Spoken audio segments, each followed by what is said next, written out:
पूरे 10 साल ध्यान भटकाया जिस आदमी ने, अब वो ध्यान लगाने चले गए। 9 कैमरा लगे हुए, अलग अलग पोज दिखाए जा रहे हैं। ये बहुत बेशर्मी की बात है। नरेंद्र मोदी जी एक साधक आदमी है, 40 घंटे साधना करते हैं तो उसका सम्मान होना चाहिए।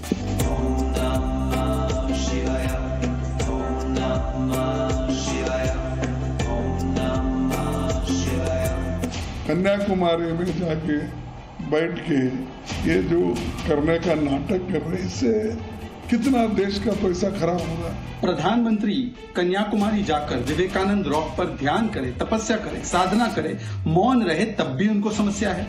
मतलब प्रधानमंत्री का मेडिटेशन और विपक्ष का ये संपूर्ण फ्रस्ट्रेशन।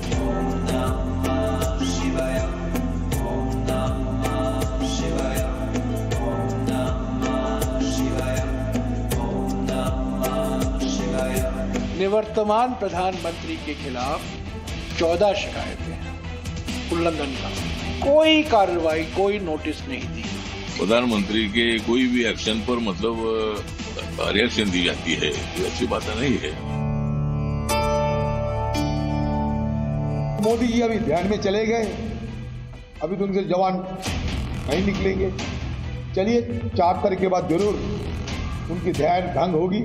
इससे विपक्ष को क्या परेशानी है? राजनीति में ऐसे लोग हैं जो केवल आलोचना के लिए जाने जाते हैं।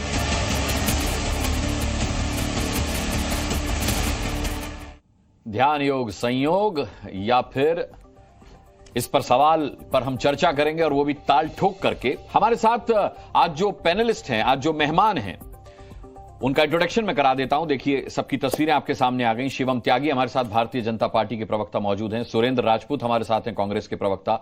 आनंद दुबे हैं हमारे साथ शिवसेना से। हमारे साथ प्रदीप भाटी हैं, समाजवादी पार्टी के प्रवक्ता। और राजीव रंजन हमारे साथ हैं, जेडीयू के सचिव। इसके अलावा राजनीतिक विश्लेषक संगीत रागी भी हमारे साथ हैं। तो आइए डिबेट की शुरुआत करते हैं, और सबसे पहले मैं रुख करता हूं सुरेंद्र राजपूत जी का। सुरेंद्र राजपूत जी, ये सीधी सी बात है कि आप लोगों का मानना है कि भाई वोटर इससे प्रभावित होगा, ये जो मोदी जी की साधना है। और न केवल ये मानना है, बल्कि आपने उसको ड्रामा, नौटंकी सब कुछ बता दिया। राहुल गांधी ने एक आंकड़ा दिया था कि भाई इस बार जो है मोदी जी की 140 सीटों से ज्यादा नहीं आएंगी, और अंतिम चरण का जो मतदान होगा उसमें 57 सीटों के लिए वोट पड़ेंगे। 140 में अगर मैं मान लूं कि 57 सीटें बीजेपी को चली जाएंगी इस साधना के प्रभाव में, तो टोटल होता है 197। प्रियंका गांधी कह चुकी हैं कि 200 से ऊपर सीटें नहीं आएंगी, तो उनके अनुमान से तो फिर भी 3 सीटें कम रह जाएंगी। तो फिर दिक्कत क्या है आप लोगों को? अनुराग भाई, दिक्कत अगर आपको लोकतंत्र में ये वितंडावाद, हम देखिए पहली चीज बता दें, कोई साधना निजी रूप से करे, ध्यान करे, उसका पूरा सम्मान। अब सारे के सारे, मैं खुद सनातन धर्मी हूं, ध्यान करता हूं, लेकिन 1000 कैमरों के साथ कभी ध्यान नहीं होता। हाँ। 1000 कैमरे हों, 9 कैमरे हों, 900 कैमरे हों, 24 घंटा हर आधे घंटे में ध्यान का वीडियो नहीं आता है। हर आधे घंटे में सारे मीडिया चैनल्स को किसी जोशी जी का मैसेज नहीं आता है कि अब इनकी मुद्रा बदल गई है, अब आप इनको ये दिखाइए। हमारा क्या है कि देश के संविधान के अनुसार अगर जिस समय चुनाव चल रहा है, आप व्यक्तिगत रूप से ध्यान करने जा रहे हैं, किसी को क्या आपत्ति है? बिल्कुल अच्छी बात है। मौन में, साधना में आपको ऊर्जा मिलती है, अच्छी बात। लेकिन वहीं पर उसी को अगर आप कैमरों के में दिखा करके मतदाताओं को प्रभावित करने की कोशिश करेंगे, तो वो चाहे 1 सीट का चुनाव हो और चाहे 57 सीटों का चुनाव हो, सवाल उठने चाहिए या नहीं उठने चाहिए, मैं आपके विवेक पर छोड़ता हूं। मैं तो आपके और सारे मीडिया के साथियों के विवेक पर यह भी छोड़ रहा हूं कि अगर उनको नहीं दिखाया जाए 1 तारीख की शाम तक, तो हमें उनके ध्यान से थोड़ी कोई आपत्ति है। उनके ध्यान के नाम पर जो मार्केटिंग वो कर रहे हैं, लगातार 24 घंटे 36 घंटे लगातार वो टीवी में आकर के मतदाताओं को प्रभावित करने की कोशिश कर रहे हैं। अगर आपको उस पर सवाल उचित नहीं लगते, तो ये आपकी समस्या है, मेरी समस्या तो है उचित है। हाँ, देखिए मैं कानून संबंध बात कर रहा हूं। ये बड़ा ट्रिकी सा विषय है, ये बड़ा ट्रिकी सा विषय है। क्या आप विपक्ष के तौर पर यह नहीं मानते कि चोट गलत जगह पर की आपने? चोट आपको करनी चाहिए थी राजनीतिक ड्रामा पे, चोट आप कर गए साधना पे, जिसे अब बीजेपी ने जोड़ दिया है सनातन से। यह दिक्कत हो गई। हम देखिए, भारतीय जनता पार्टी तो हम तो चोट राजनीति पे ही कर रहे हैं। हम तो कह भी रहे हैं कि लगातार कि साहब आप मौन साधना करिए, बगैर कैमरों के करिए, उसको नहीं दिखाया जाए, हर आधे घंटे में वीडियो बाहर नहीं आए, हमें क्या दिक्कत है। लेकिन हम तो कुछ भी करेंगे तो आप उसको क्या नाम साधना से ही जोड़ेंगे। क्यों? क्योंकि आप धर्म के पीछे भीरू की तरीके से छुपना जानते हैं। आप धर्म के पीछे छुपते हैं।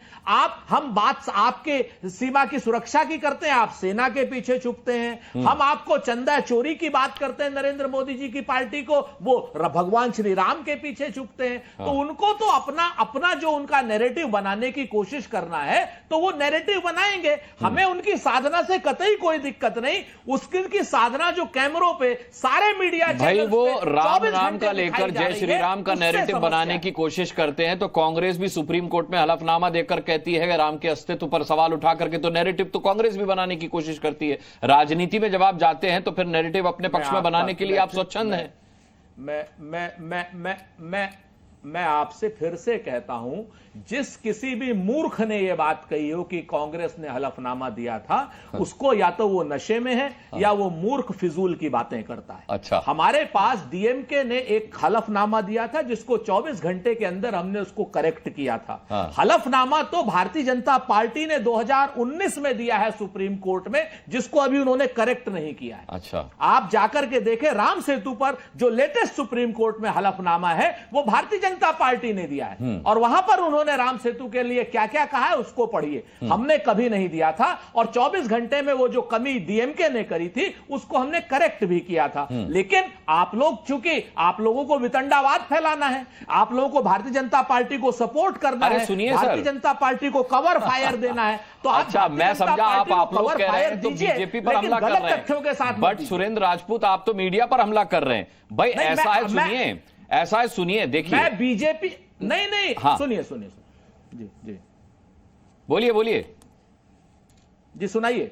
नहीं, आप मीडिया पर ही हमला कर रहे हैं ना। मैं भारतीय जनता पार्टी और हाँ बिल्कुल, मैं भारतीय जनता पार्टी और उनके साथियों पर जो कवर फायर दे रहे हैं, ये गलत हलफनामे की बात। मैं आपसे बड़ी शालीनता के साथ पूछ रहा हूं, सब पर अपनी बात कह रहा हूं। मैं शालीनता के साथ पूछ रहा हूं कि अगर मोदी साधना कर रहे हैं और मीडिया उस साधना को दिखा रहा है तो उसमें दिक्कत क्या है? जब राहुल गांधी पूजा करते हैं और मीडिया दिखाता है, तब राहुल गांधी मीडिया से कहते तो है नहीं कि जाइए आप, आस्था मेरा निजी विषय है। जब राहुल गांधी मटन पार्टी करते हैं और खुद का वीडियो बनाते हैं मीडिया, तो वो वीडियो भी दिखाता है, तब राहुल गांधी आपत्ति नहीं करते कि खान पान जो है हमारा निजी विषय है, आप क्यों दिखा रहे हैं? तो मोदी क्यों आपत्ति करेंगे फिर अगर मीडिया के कैमरे उनको कवर कर रहे हैं? तो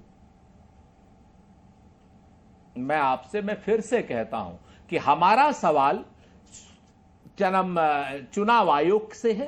हमारा सवाल मीडिया के जो एक्सेसिव यूज कर रहे हैं, जिस समय चुनाव खत्म हो चुका है, जब चुनाव की वो खत्म हो चुके हैं प्रचार करने का समय, तो हमारा अधिकार है कि अगर कोई शख्स नरेंद्र मोदी जी को या राहुल गांधी जी को इस तरीके से लगातार दिखाएगा, तो अगर राहुल गांधी जी को दिखाता है तो भारतीय जनता पार्टी के हमारे, चलिए तो अच्छी बात है, आप लोग चुनाव आयोग के पास पहुंचे हैं, चुनाव आयोग के बाद अदालतें हैं, चुनाव आयोग से ऊपर अदालतें हैं, कोई बात नहीं। मैं शिवम त्यागी आपका रुख करता हूं। इनका कहना है कि यह वोटर को प्रभावित करने के लिए एक राजनीतिक ड्रामा है, और सीधा सीधा साधना पर सवाल उठाया जा रहा है कि साधना राजनीतिक ड्रामा है, साधना जो है वो नाटक है, साधना जो है वो आडंबर है। और आज भारतीय जनता पार्टी ने बिल्कुल वही किया जो मैं कल कह रहा था अपने कांग्रेस के प्रवक्ता से कि भाई आप लोग साधना पर सवाल उठा रहे हैं तो इसको बीजेपी सनातन से जोड़ेगी, और वही आप लोगों ने किया भी। एक तो कांग्रेस के प्रवक्ता समय के साथ इररेलेवेंट तो हो ही रहे हैं, अस्तित्व कोई रह ही नहीं गया है, लेकिन झूठ भी इस तरह के बोलने लगे हैं कि आने वाले समय में इनको ना इनके झूठ के लिए याद किया जाएगा।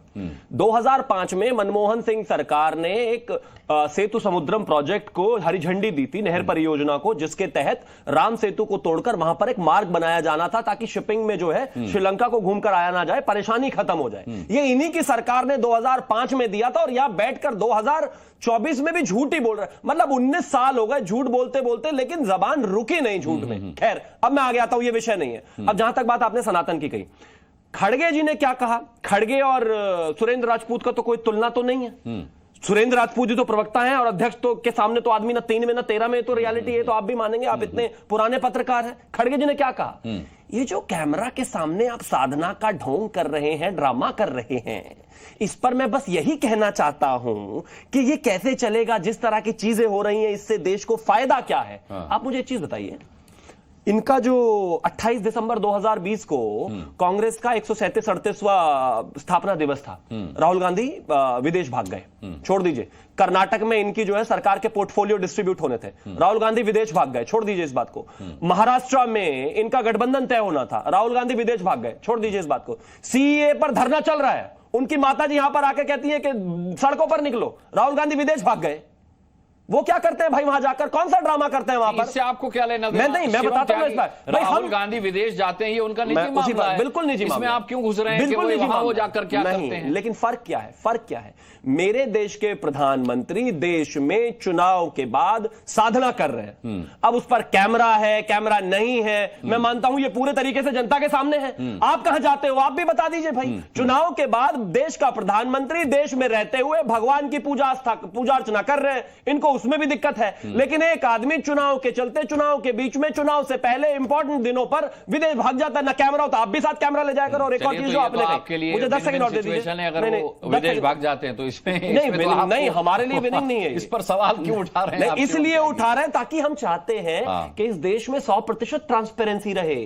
कौन व्यक्ति कहां जाता है, देश का बड़ा नेता कहां जाता है, कहां रहता है, क्या करता है, देश को पता होना चाहिए। और दूसरी बात जो आपने कहा बहुत सच है, इस देश में मैं तो कहता हूं सुरेंद्र राजपूत जी अभी जो है पैर ऊपर और सर नीचे कर दें, वो भी आपको दिखाना पड़ेगा, मजबूरी है भाई। ठीक है, देश में नेता हैं, प्रवक्ता हैं, पार्टी के प्रवक्ता हैं, उनको अपनी पार्टी को रिप्रेजेंट करना है, वो किस तरीके से करें वो जाने, लेकिन आप दिखाएंगे।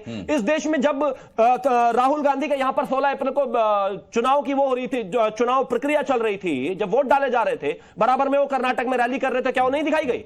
जब 13 तारीख को अखिलेश यादव के कन्नौज में वोटिंग चल रहा था, वो भी बराबर में रैली कर रहे थे, उसको भी मीडिया ने दिखाया। और मैं मानता हूं इस देश में तो अजब गजब तरह की सभी खबरें दिखाई जाती है। यात्रा भी दिखाई, भारत जोड़ो यात्रा भी दिखाई, जब वो मंदिर जाते हैं वो भी मीडिया दिखाता है, जब उन्हें मंदिर में प्रवेश नहीं मिलता वो भी मीडिया दिखाता है, जब प्रियंका गांधी गंगा में आचमन करती हैं वो भी मीडिया दिखाता है। हमें तो दिखता है, लेकिन ये बात आप सुरेंद्र राजपूत जी को बताइए, उन्हें नहीं दिख रहा ना। कहते नहीं प्रधानमंत्री जी को दिखा रहे। अरे भाई, देश के दुनिया के सबसे बड़े नेता हैं, देश का सबसे बड़ा लोकतांत्रिक पर्व समाप्त हुआ है, उसके बाद देश के प्रधानमंत्री, होने वाले प्रधानमंत्री साधना कर रहे हैं। इस देश के लिए बड़ा विषय है। और मैं तो एक चीज और कहना चाहता हूं, बड़ा सिंपल है, इस देश की संस्कृति को, इस देश की धरोहर को, इस देश में सनातन को गाली देने में कांग्रेस को क्या मजा आता है? खड़गे जी को इसमें कहां ड्रामा लग रहा है, कहां आडंबर लग रहा है? मैं तो खड़गे जी को कुछ नहीं कहता, मेरी पार्टी तो खड़गे जी या खड़गे जी के धर्म को कुछ नहीं कहती, या फिर किसी और धर्म को कुछ नहीं कहती। इस देश में क्या सिर्फ सांस्कृतिक त्योहार जो होते हैं